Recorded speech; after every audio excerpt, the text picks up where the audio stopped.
My recent house project has been to clear out my books and clothes to sell and donate and make room for everything that's coming next. Clothes was easier because I've had to get rid of so many clothes already that don't fit physically or just don't fit my style anymore. I'm currently left with a very minimal winter wardrobe, but I'm going to leave it as is to wear out what I have and wait for my body to settle into its new shape. I'll have to buy a fair amount of new clothes come spring, but that's for the future. Books, however, books were hard.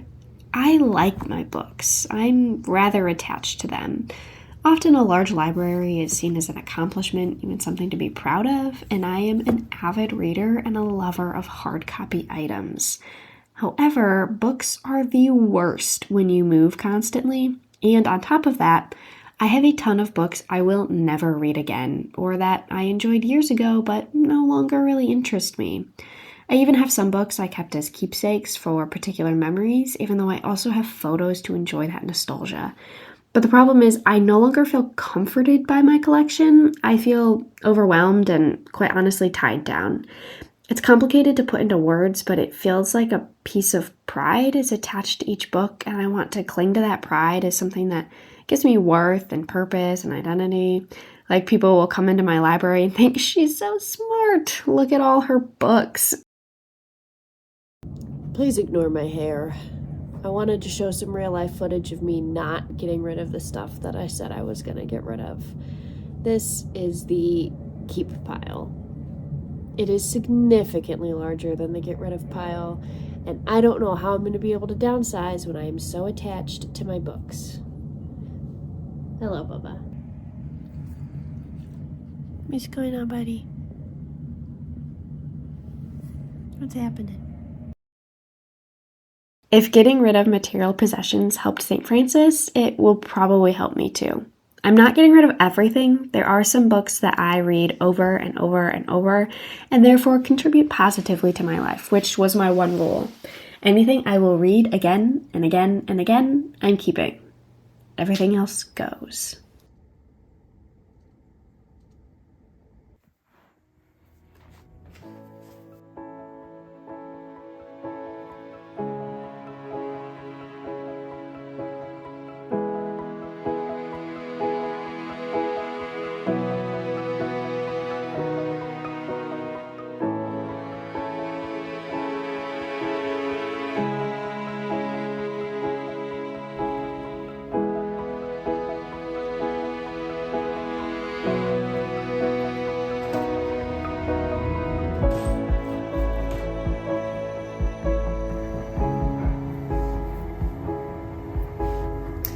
I am going to be taking this same philosophy to my art supplies, which is going to be exponentially more challenging.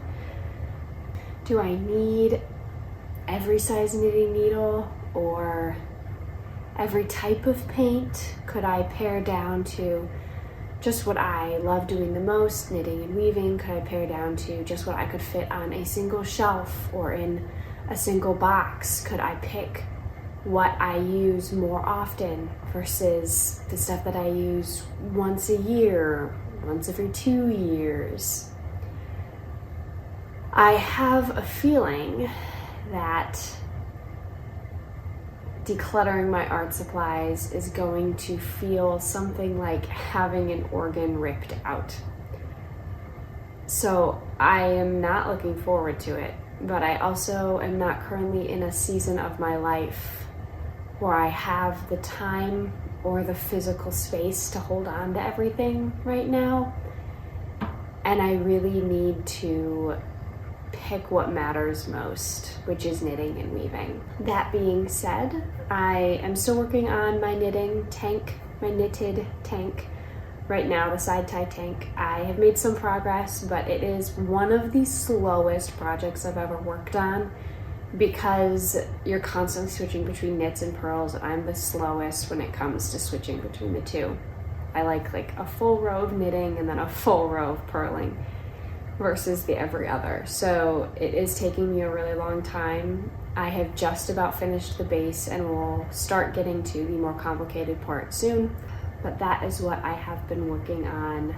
Filming weaving is really fun for me because you can so clearly see progress.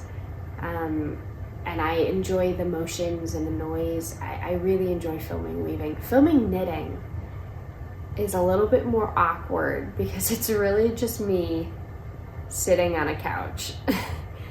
I haven't figured out how to make that interesting yet. So I'm probably just gonna sign off here. Just know I am working on my fiber projects. But in the meantime, I will be working on that knitted project, and I have a few ideas noodling around for what I'm gonna do next. And I will film that as it comes. In the meantime, I look forward to hearing what everyone else is working on. Thank you for sharing, and please keep sharing. I really do enjoy hearing the looms you guys have gotten and the projects you're working on. And I will, see you in the next video.